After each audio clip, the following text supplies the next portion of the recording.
先继续来看台湾倒一个都市上塞车咧。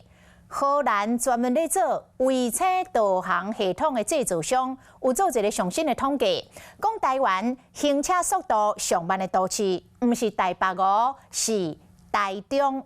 讲伫咧台中塞车，塞10公里就要24分40秒，会当塞上紧上袂塞车是桃园，塞10公里只要15分20秒。也毋过厂商并无甲新北市摕入来做伙比拼，所以台中人讲：哎哟，安尼无公正啦！全台湾上客都市伫咧倒位咧，毋是伫咧台北哦。国外 GPS 制造商统计，全台湾行车速度上久咧所在是伫咧台中市。应该不会吧？不会，对啊。那你心目中觉得台湾最塞应该是在哪？应该台北、新北吧。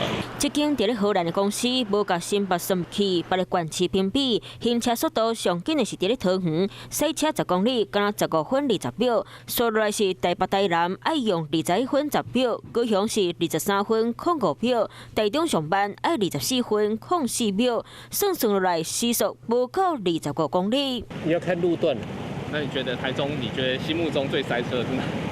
就这个区域。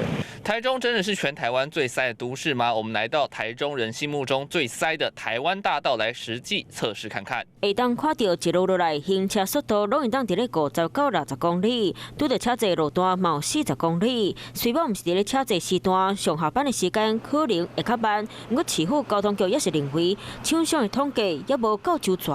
来自使用该公司导航软体的车辆行驶于台中市所有道路含高快速公路的数据分析而来。因工程影响，常发生车多拥堵情形。交通局讲，迄间公司逐年拢会列出统计，去年上班是伫咧台南，今年雄雄变台中，已经无啥合理。加上新北阁无算在内，所以认为统计结果无准确。不过嘛强调嘛是参考，这让国力改善交通建设。